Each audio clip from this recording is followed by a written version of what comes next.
So yeah, I haven't used AutoCAD for, man, I don't know, many years now. So usually when I get a file from a client, hopefully it's cleaner than this. This is pretty dirty, or it's just kind of as a working drawing. So there's a couple of tools that I would use to make the file cleaner. First of all, I'll start turning off layers that I don't need. So there's this cool little tool right in here called freeze, or turn off, right? So if I click that, I can click on something and those particular layers will turn off. And hopefully it's not the layers that I want off, and it all depends on the person who drew it, because we're depending on that person to have put things in the proper layer, right? So I'm gonna like turn off some of these things, start clicking away like all the notes so that I don't need to see them. And if I click something and then if something that I needed disappeared, then I'll undo it. It seems like there's multiple roofs. I'm going to turn off this red one. So I can deal with that, right? I can deal with this bit of information because I probably need it.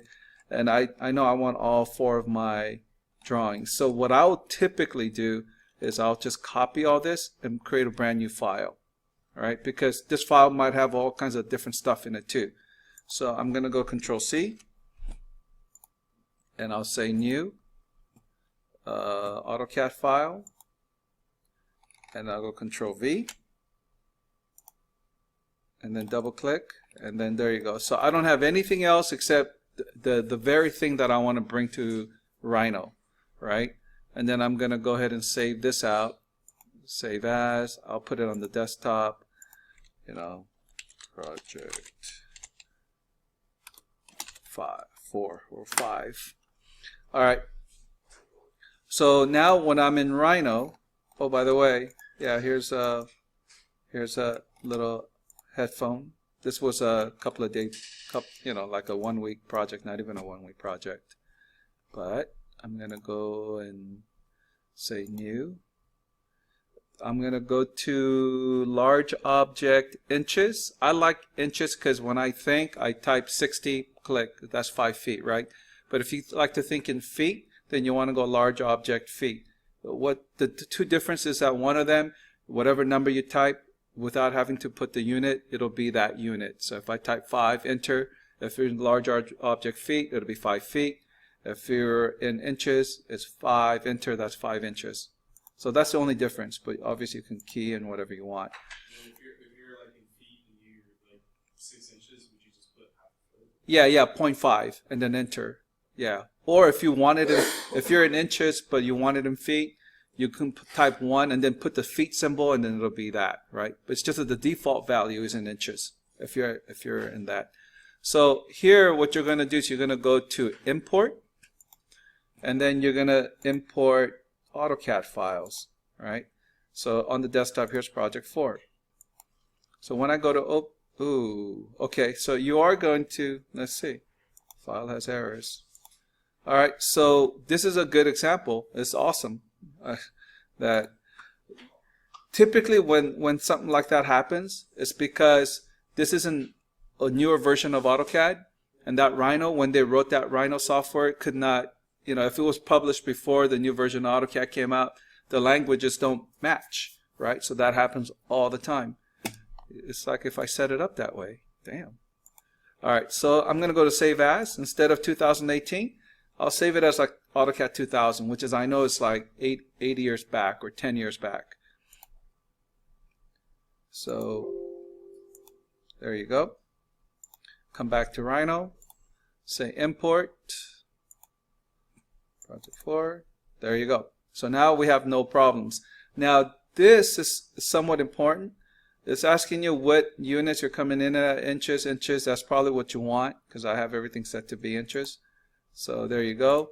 The first thing that I would do is I would do a sanity check and do a distance. I want to measure, measure something. So I know that this is 6 inches in AutoCAD. So when I go to distance, so that's 6 inches. So then I know I'm 1 to 1. So that's really, really important. Another thing too is that when you bring in an AutoCAD file, it'll populate all of these layers, right? All of these are AutoCAD layers starting from 0 all the way down.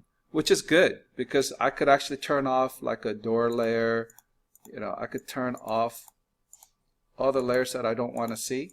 You can see how it starts to click off. So actually I want those too.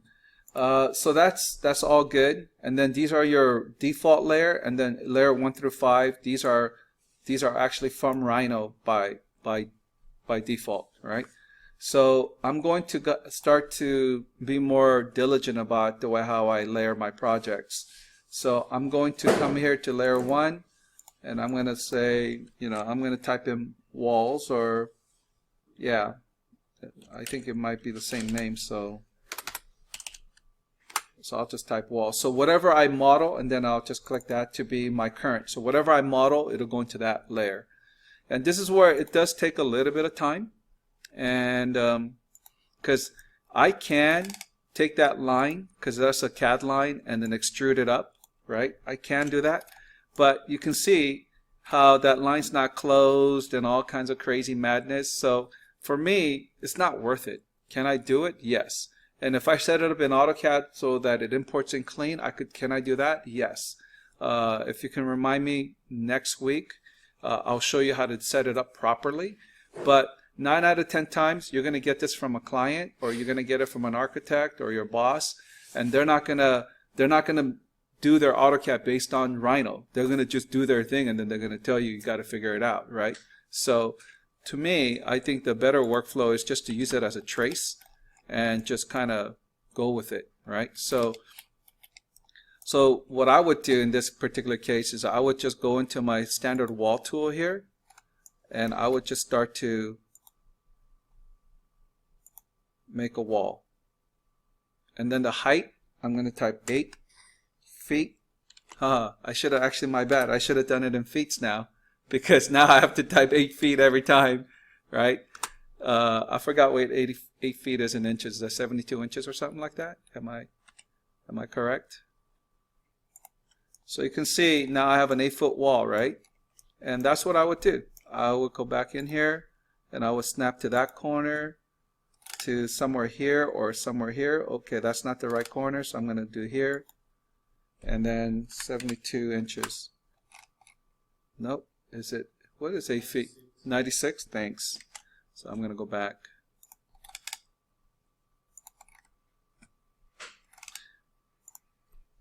96.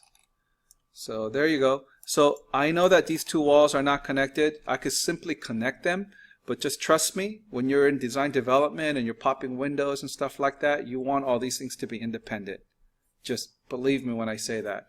But if for whatever reason you guys want it to be all connected, like you want this one piece to be all connected, then you would go to the polyline tool. You're going to click, click, click, click, click, click, click, click. Like that. And then you're going to extrude curve, right?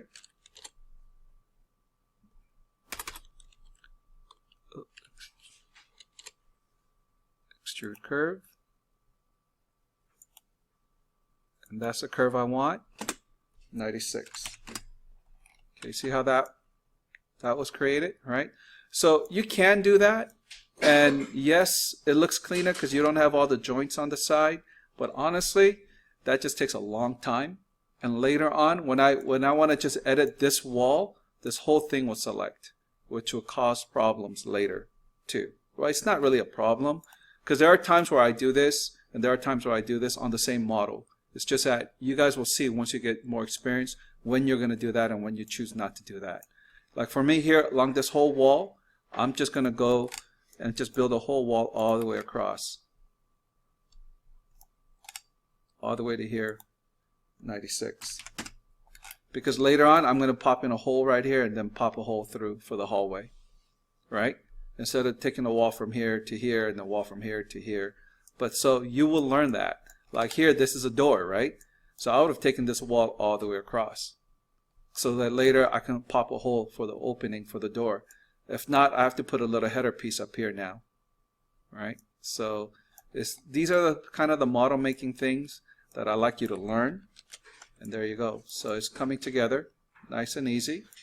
All right, so once again, you guys will have to learn architecture and learn how to set up the models. But oops. Another strategy, yeah, that's what I would tell you to do. So here's this. Oops, I want the square tool. Now there are other tools in Rhino called the slab tool and all this other stuff that you guys can try to discover, but just believe me, keeping it simple is probably the easiest way to go.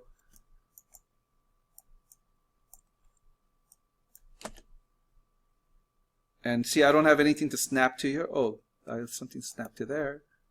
Make a bigger wall, 96. And then enter. Can I snap here? Yep. 96.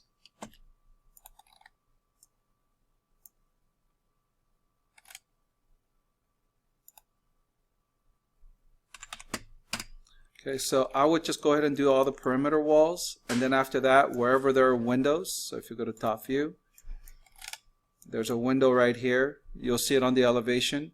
What I would do is I would just make a fat window and make sure that that's the size. And let's say the window's 3 foot tall. I'm going to make it 3 foot tall right now by typing 36. So here's a window that's 36 inches tall, and the width is this width based on my floor plan. And then I'm simply going to now raise this up to the height of the window it's supposed to be. So if it's 3 foot high off the ground, I'm going to just click the blue and then type 36. So now that's 3 foot off the ground, right? And then I'm going to go to my Boolean tool, and then I want to take that and take that. There you go. So now I have my window opening. Okay? So you're going to go on and on and on. So you should be able to get all my doors and all my windows placed. So over here, if I have a door, I should have actually made this wall longer, because right now I would need to make a little wall here. For instance, I'd have to make a little wall here, go 96 inches, and then I'd have to make another wall that covers the top of the door, correct? So that's a pain in the butt. Can you do it? Yeah, but I will probably do it this way because I can snap to things like this, kind of do that, and then move this up, you know.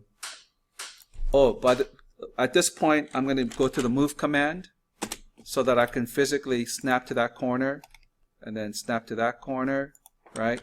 And then I got to figure out if that's the right height, right? So that's 6'8". I mean, there's a lot of stuff that you guys have to do a long way. So that's not the most efficient way to do it. I wouldn't do it that way. I would actually, you remember the control shift? Did I show you guys control shift? Which allows you to just select just that part. Then I could, now I'll go to the move command and then snap that point and snap it to that point. There you go. Then at that point I will make my door, which I know that is here. So I'll hover over that, right? Oh, I can snap that. And then I'll hover over this and then just make it. Oh, why isn't it not snapping? Oh, it's snapping to something else. Shoot. I'll do this.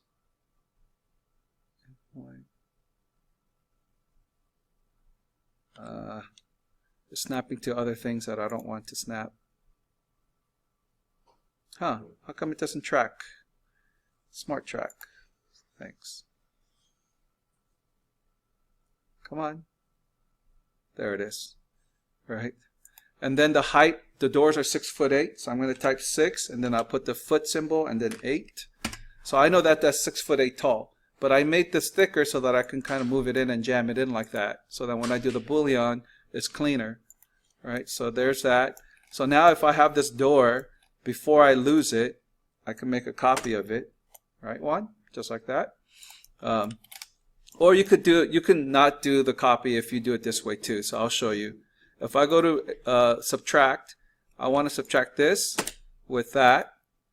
And then it says delete input. You can say no. And then that won't delete. All right. So here, I'll just, before I do that, I'll say no. So don't freak out. If I move that, it'll be there. right? So then you can use that elsewhere, pivot it and turn it. So that makes it easier. That's why I told you I'm going to make this wall all the way across. So you won't really know that until you experience it and you try it yourself. And then you'll figure out a shortcut. So maybe you'll find shortcuts that I don't even know. All right.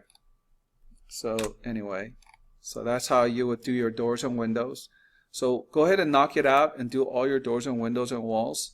And you know, when your client says, "Hey, look, this wall needs to move," they're not all connected, so you can just move it. Right? You could actually, you know, add more walls to it. So I tend to keep it simple rather than try to polyline everything, and you know. But I'll show you guys how to do that too. Should I show you guys do that now? Yeah, I'll show you now. You want us to do the Class, but I will show you a little bit of something for you AutoCAD users. So what's cool about Rhino is that I'll just do it on this example here. So let's say you wanted this wall, right? But this wall is chopped up into all individual lines like most AutoCAD files. So what you could do is you can do a command called boundary, B-O for boundary, and then go to pick points. And so I click inside, and what AutoCAD does is it recognizes the boundary of that shape. Enter. And then now I have two polylines, which actually I didn't want that. I'm going to delete that. I'm going to delete that temporarily so that I can see that cleanly. So boundary, pick points, click on the middle, and it creates another line. Okay, it doesn't convert the existing line, it creates another line. Right? That is a clean line that if you import this into Rhino, you click on it and it'll all show up together. You just have to extrude it and then you'll just get that shape, right? So you can preset it up in AutoCAD so that it imports into Rhino really, really clean. I find that to be, it takes too long. I rather just trace it. It takes a little bit longer, but ultimately it gives me more freedom to do other stuff. All right, so I would just use the AutoCAD as a tracer. That's my personal opinion on that. But there are situations where I do set it up in AutoCAD properly because it does save me time when I bring it. But it's very specific. Like I know that that's what I want to do. So, but I'm also trying not to turn this into an AutoCAD class. So once again, if I'm going to move this perfectly, now you're not going to use a gizmo all the time or the gumball. I would highly recommend you actually go physically into the move command and then move it so that you're snapping to things, so that you're moved in the perfect location. In this case, I actually had to do that corner. Alright, so start using the move command now so that you can snap to points. And once you get all the walls and windows, then that's when we're going to work on the roof. The roof is going to get kind of crazy, but you will learn a lot trying to do the roof. Alright, so we're going to do the roof. I'm going to turn off the wall layer for a sec. So I'm going to make layer 2 my roof layer. I'm going to call it roof. And then I'll make that my current layer. I'm double clicking on it and turn off my wall layer, right? So I can turn off the whole layer. So now here's the roof outline. And you guys kind of have to know architecture, and then this does require a little bit of math. But I think you guys will be able to figure it out. So here's the deal here. So this is called a ridge. This is the top of the roof, right? So what we have to do is you have to figure out how high this thing is floating up in the air. Okay? So the math goes like this. In architecture, we measure roof by what we call pitch. So sometimes we'll say a roof is 412. What that simply means, for every 12 inches, it's going to go up 4 inches. Right? So I need to find a distance from here to here. So I'm going to go to my distance command, go from here to perpendicular, and that tells me it's 136 inches, right? So you guys are going to have to do a little bit of math. So 136 inches in feet is, yeah, so we're going to go 136 divided by 12, right? So that gives me 11.3333 feet, right? So then for every feet, I'm going to go up 4 inches. So I'm going to simply multiply that by 4. So I have to go up 45.33 feet, inches, sorry. So 45.33 inches. So what I'm going to do, and it's going to be close because you see all that 3, right? So I'm not going to be perfect. So I'm going to click on that, and I'm going to click on the blue arrow. I'm going to go 45.33. I'll go to 3 decimal places. Inches. So you can see now that ridge is floating up on the top, right? So what I like to do is I like to raise all the ridges up. So you see this ridge right here? So that one I got to figure out. I'm going to go distance again, and I'm going to snap, and make sure you're snapping straight, which I'm going to go to my top view just to make sure I'm doing it correctly. Where was I? Shoot, I think I was at this guy. Distance. So that is 237.5. I'm going to round it. So when I start rounding, it's going to be slightly off mathematically, but it's going to be so minor that you won't be able to see it. But if you're really technical about it, you'll see. You'll know what I'm talking about. So I'm going to go 137.5. So I'm going to take 137.5 divided by 12, which gives me feet. That's how much feet I have, times 4 inches per foot. So I need to go up 45.83 inches. This guy right here. Right? So I'm going to come back out. I'm going to go to my perspective here so that I know what I'm doing here. So what was it? 45.83, I think it was. So I raise it up, right? So here, let's go here. So this is what that's looking like. So you see my 2 little sticks floating in the air, right? So this triangle goes from here to here to here, correct? So I'm going to go to this tool here, which is surface from 3 to 4 corners. Click here, click to the top, click to the top. I have 1 surface on my roof layer. All right, I'm on the roof layer right now. And then this guy goes from here to here to here, back to here. There you go. So now you can see how my roof is coming together. This roof is kind of tricky because it's going to go all the way back. So you're probably better off.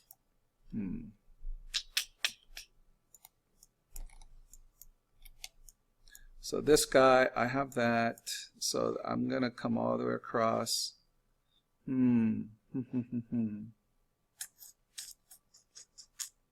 What to do, what to do. Yeah, you know what? I'm going to cheat. I'm going to go mirror. Oop. Take that surface.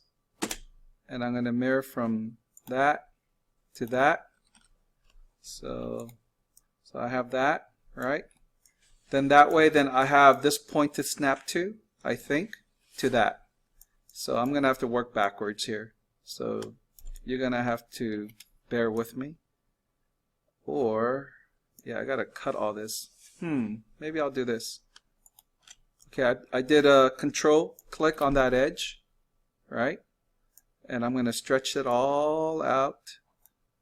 Follow what I'm saying? So I took that edge. I'm going to make a copy of it all the way across. All right. So this is when it gets to advanced editing. But this roof gets cut like this, yeah? Like this roof is not that deep. It has to get cut at this ridge. It has to get cut at that ridge.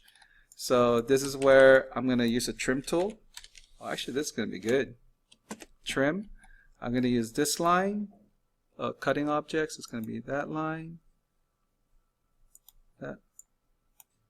That line.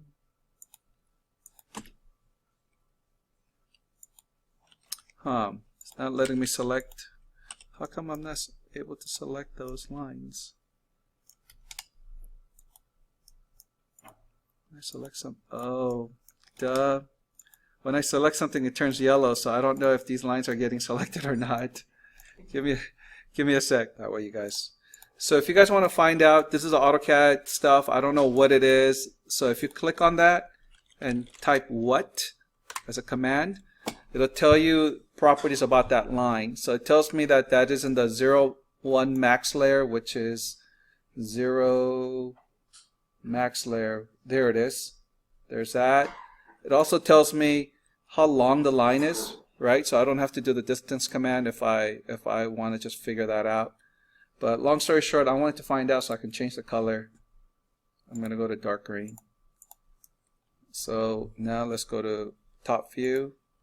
So that dark green, I'm going to use it as a trim line. So I go to trim. My cutting object is that. I want to use that, that,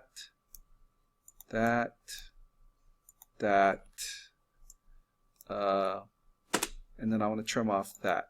You see how that worked? So I used that line to trim off my extra roof.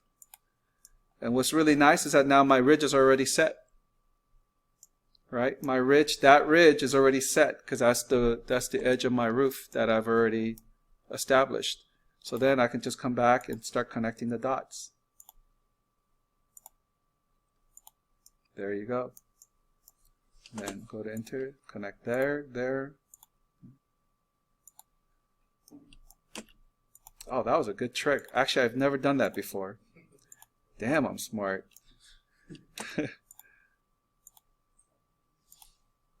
That was a really good trick. Damn. Okay. I'll take it.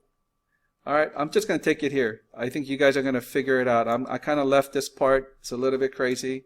I'm leaving it up to you guys to figure out the rest of the stuff. But once you guys figure out, let me see. Can I do 4 points here? 1, 2, 3, 4. Okay.